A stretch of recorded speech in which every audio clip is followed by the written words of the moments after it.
Ang aso ay isang domesticated mammal na kabilang sa pamilyang Canidae, na kilala rin sa siyentipikong pangalan na Canis lupus familiaris.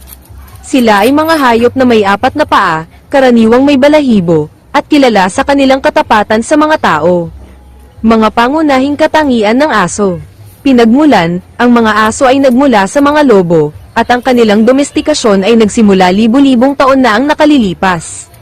Uri o lahi, maraming iba't ibang uri ng aso, mula sa maliliit na Chihuahua hanggang sa malalaking Great Dane.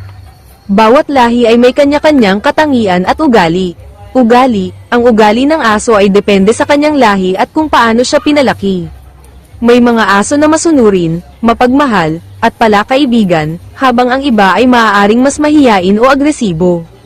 Mahalaga ang maagang pagsasanay para sa kanilang pag-uugali. Pangangalaga, kailangan ng mga aso ng sapat na pagkain, tubig, ehersisyo, at regular na pagbisita sa veterinaryo.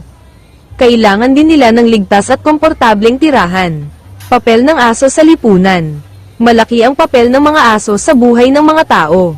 Sila ay ginagamit bilang mga bantay, kasama sa mga aktibidad tulad ng paghahanap at pagliligtas, at bilang mga gabay para sa mga taong may kapansanan. Sila rin ay mga tapat na kaibigan at kasama sa mga tahanan.